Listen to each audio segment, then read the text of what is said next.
Morning, balls. How are you? I hope fine and fit and fine physically, mentally, and socially after the long breakup in between. Let's start up with a new session. So, the physical being is standing in front of you or aware of him, known as or defined as Amar. You will know about it. We'll be continuing with the physics lectures over here now. I hope you enjoy it.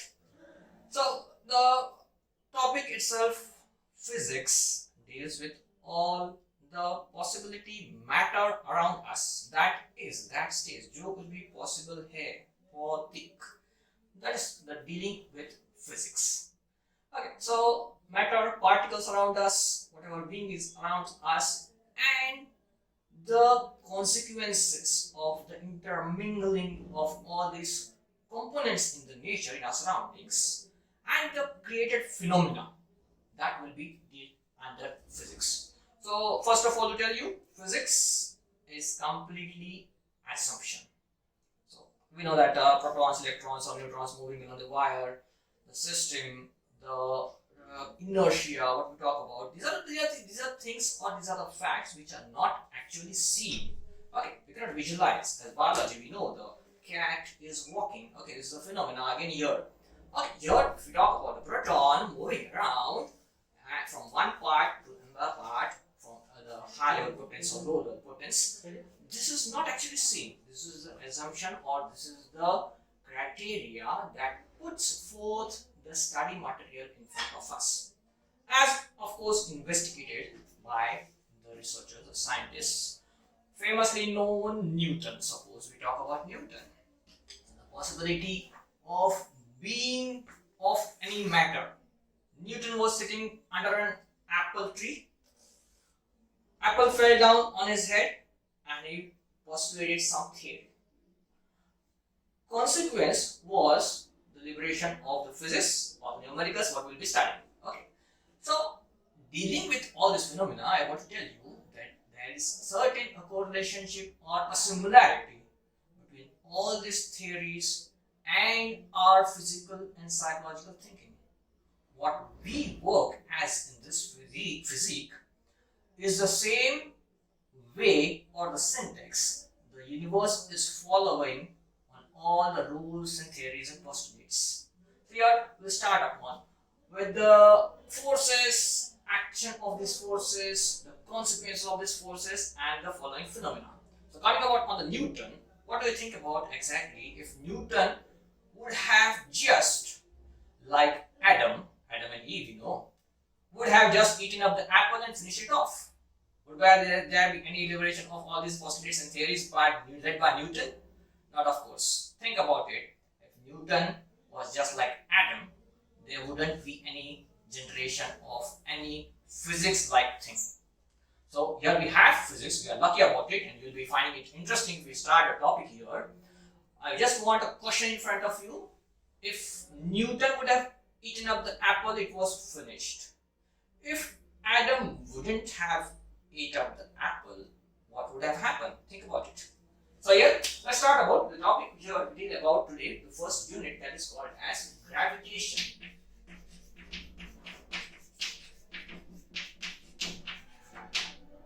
Now, again, continuously telling you that not to just being stuck up to the predefined called as definitions. Here we are dealing with and correlating this physics as a real phenomena in our day-to-day life. We need to correlate the things always. Okay, consistently I'll be telling you the relationship between these phenomena. Here gravitation, we talk about gravity. We first think about our globe, that is our mother Earth. Clear? A globe, various such other globes revolving around one globe, that is the sun, in specific orbits that gives rise to our solar system.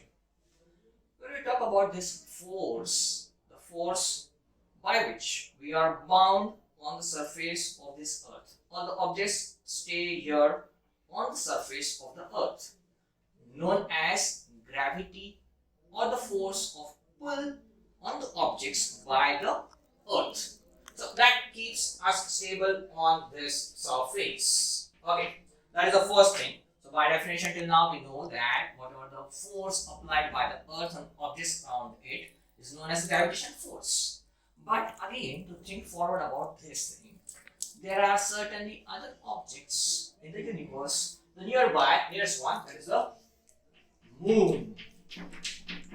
Or that fantastic between the moon also is again such a spherical body, and there are certain even bodies other than these in the universe. Okay. So, is it the force acting alone by the earth on the objects, or does that force implies some action amongst other celestial objects or talking to us within our physical beings in our surroundings? So, what is this force exactly? To understand what is force exactly, there are certain actions or effects of force. We have seen in the previous classes, previous units, that there are different types of forces and there are certain effects of the force. Force can create motion in an object. Okay, football is on the ground. I kick the football and the ball moves. Force by applying brakes of a bicycle can make a moving object stop. Force can change the direction of an object. Bowler bowling a ball, the batsman hitting it and changing the direction as well as the speed of that ball. So, here force can cause change in direction, change in speed, change in the shape. You can press the rubber ball, you can knead the dough. Here, applying force is causing certain changes in the shape of the object. So these are some of the views that is called as the effects of force. We have seen the effects of force on objects. To point out, just note down the points properly to recall the points with certain examples for each of the point. You can illustrate them separately, the effects of forces on objects. Let's see, move on to the second topic, that is the types of forces. There are certain types of force. We know two types of, basically we can differentiate them. One is the contact force, one is the non-contact force. Under contact forces, we know about the muscular force, frictional force, etc. etc. The non-contact force is again the electrostatic force, the frictional, the electrostatic force, the magnetic force, force of between the magnets without any touch. The gravitational force, again, is there any touch required in the case of gravitational force? Think about it. We are on the floor, we are standing stuck up with the feet on the floor. This is in contact. But the objects which flew up high in the air come up down towards the earth, and there is nothing or no contact between the object and the surface of the earth, thus declaring it as a non-contact force. So this pull on the surface of earth, known as gravity, does not retain only up to the objects around the earth and the earth, but to define what is this gravitational force, we define it as the force acting between any two objects in the universe will be known as gravitational force. Okay, to think about it, not to be parrots, just learning all the definitions, we need to understand how the phenomena works. The force of gravity is not only the force between the earth and the surrounding objects, but the force that exists or that lies between any two objects in the universe. In the universe, I need to say it's a universal force. Gravitational force is a universal force. So whatever laws given by Newton or law will be a universal law, because only it will be found to be same at any part, any dimension of the universe. Therefore called as a universal law. So this force, I define again, gravitational force is the force between any two particles, any two objects in the universe. It is called as a gravitational force. Fine with it? So this is what the points to point out. We need to recall all these objects, the effects of force on objects, the types of forces, the types of forces are there with examples, and what is the definition? By definition, what we understand with the gravitational force. Okay, so your example to be illustrated, when you can point out and read out the text and get the definition in exact words, we need to analyze how this force works. Just we know that the object is falling on the surface and the surface is pulling it, and there is a force between these two objects, that is the surface and the object. So now, apple which was on the tree, it fell down, and the earth which gave a pulling force towards the apple pulled it towards itself, and the apple fell down on the surface of the earth. Okay, so what if this force is being applied by the earth on the object? Think about it. If we say that the revolving object, that is the moon, is being moving around an orbit along the orbit around the earth, we know that the gravitational pull by the earth on the moon is responsible for it. But when I say action of the force should be applied by both the objects simultaneously. Okay, so recalling the Newton's laws, Newton's first law of motion, second law and third law, first law for inertia, second law for momentum, we know that the force is directly proportional to the momentum. Okay, here the force applied by the earth on the moon is certainly the force applied by moon on the earth that binds these two objects in a position in the universe. Oh, what is that exactly now? How to understand it? Now, if an apple is falling towards the earth, that is the force applied by earth on the apple is pulling it towards itself, it should be understood that even the apple is applying an equal force on the earth towards itself. Then, why not the earth is moving towards the apple or towards the moon? That's the thing. We need to understand this theory. Again, Newton stated some laws to explain this. Two bodies of mass m1 and m2, different in their magnitude of their weights or the mass, apply force towards each other, that is called as gravitational force, which depends on the masses and the distance between them. We'll be deriving the equation relatively. First, we need to understand that, assume that both the objects are applying force or pulling the objects towards itself. Same way, if Saurabh and Ajinkya both are sitting on a table, they are at a certain distance between, they are having a certain distance between them. The two objects are also applying a force towards each other. But then, provided again, there is certainly no movement seen amongst these forces towards each other because of the maximum pull of the other overcoming forces upon them. So, every time the provided word is applied on every concept, every phenomena, we need to understand that there is certain condition at which the statement stays true and other condition where the statement stays false. So, to understand just today, gravitational force acting between any two objects in the universe is a gravitational pull. Second point, that is the force is applied even by the moon on the earth as the earth is applying force on the moon. Now, point comes up, we'll be just talking about these topics today. You need to think about these topics and prepare the questionnaire, whatever related FAQs in your mind. So, to continue here, we'll think about how is it that after application of this force, how other bodies, that is talking about the moon, is not being pulled on the surface of earth like that of an apple on the tree. Okay, so now for that I'll tell you some example. I'm standing on the floor, the ground. I throw a ball. Okay, a person throwing a ball on surface of the ground. Okay, he hits the ball and the ball falls on the floor. Clear? Second thing, if I move him on a table, I can change the direction, position of the person.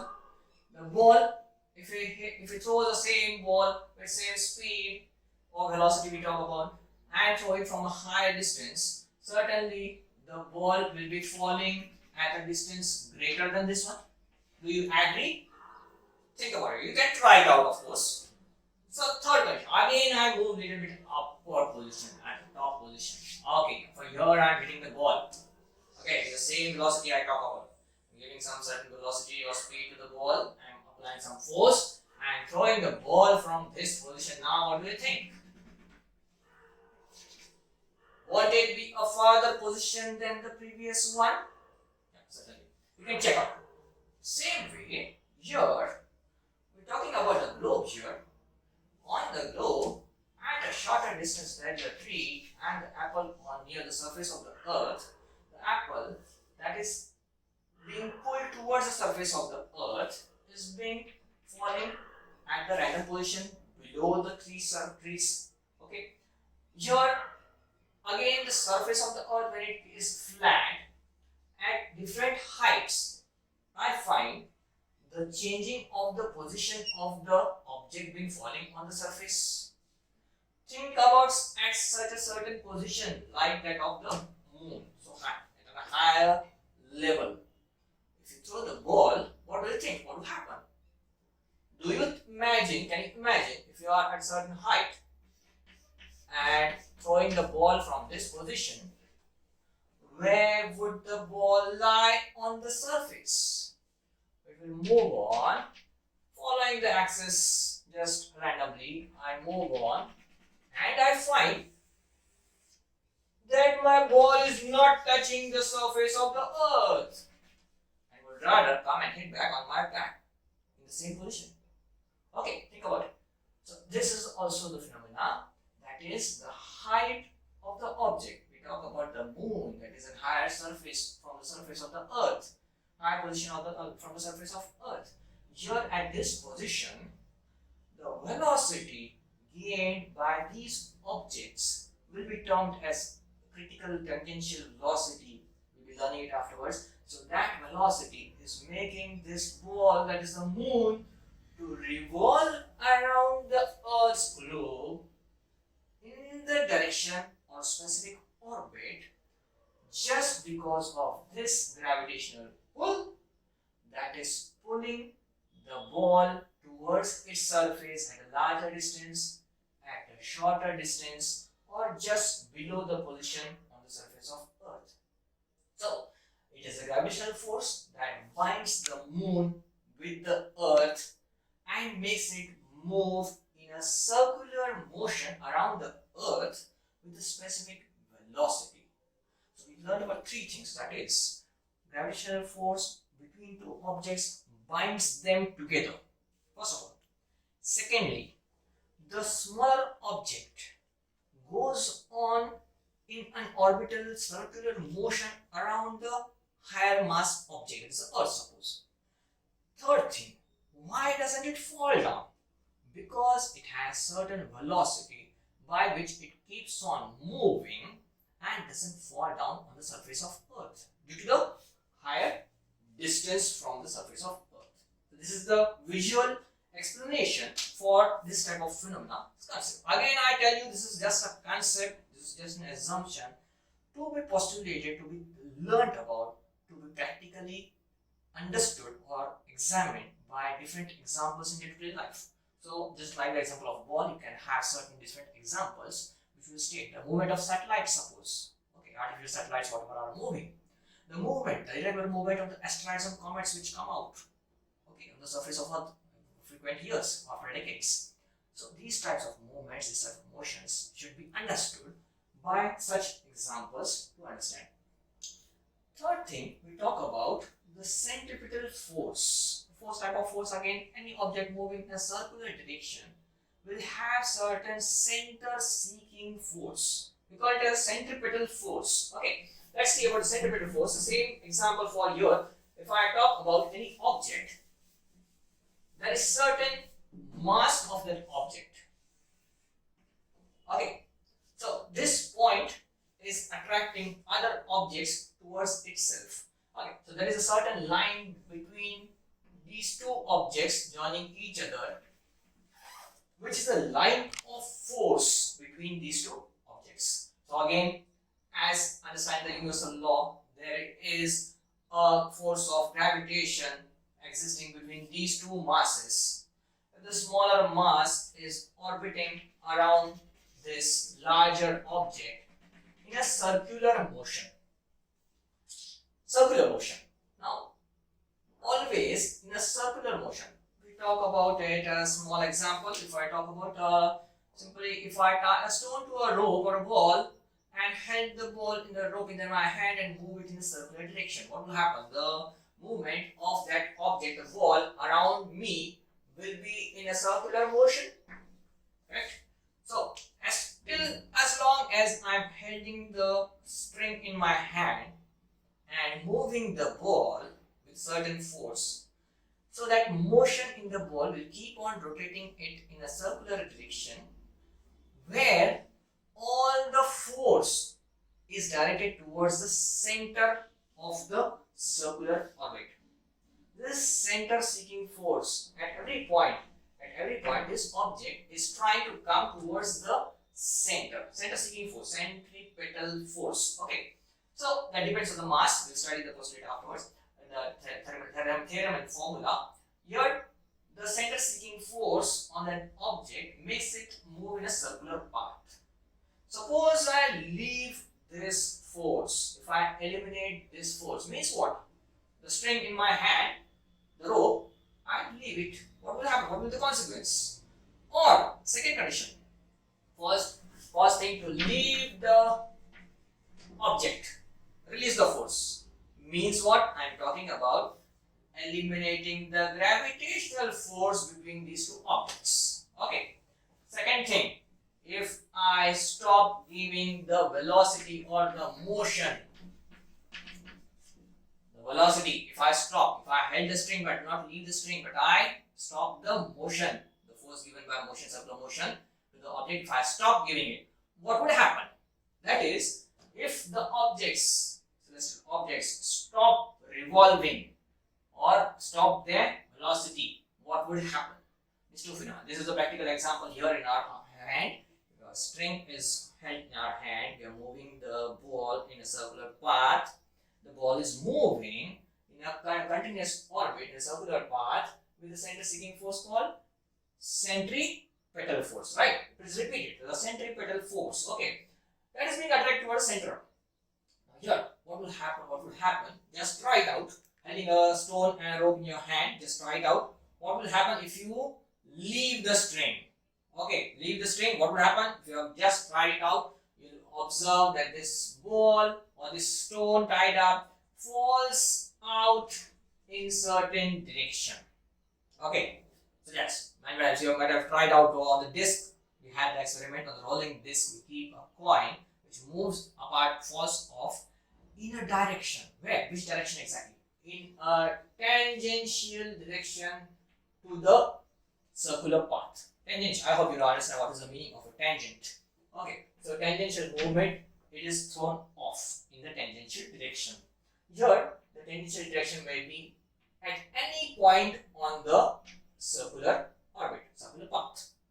Okay, so wherever it falls off, it will fall apart. So first, leaving out the gravitational force, or talking about the earth and the moon here, if there exists no force of gravitation between two objects in the universe, such as earth and the moon will be kicked off anywhere, like that of the ball or the stone tied to the string. Am I right? Okay, you try it yourself. Second point, if we leave it, we are done with that. It's the velocity. If I stop moving the ball or the stone in the string, tied to the string, if I stop moving it, I stop the velocity given to it, what would happen? What is the consequence? You need to try it out. Okay, the stone or the ball will come and just hit you somewhere at the center. Where is the position now? Movement of the object on on the zero velocity or the non-motion point, it will be moving towards the center, towards the person, the stone or ball. Be careful about it. If you're hitting a stone in the string, the stone will come and hit you along anywhere on your face. So here also the velocity is stopped. The stone or the ball aligns towards the center. Okay, and stops orbiting. Think about the moon. What will happen to the moon now if I consider that moon loses its ability, that is loses its velocity, certain velocity to move around the surface of the earth, around the globe. So what would happen there? Again, it will crush and would land down on the surface of earth. So this is just phenomena. Not need to be panic. You need to just read out the content, understand the phenomena. I always constantly tell you that correlate any of the natural phenomena with the physical, whatever surroundings and day-to-day examples we face in life. Correlate them and get the theory. The theory is important. The ready-made definitions, whatever lie down in the digest and the books, need not be applied after a few decades. Might be. So recent past, last year, I think so.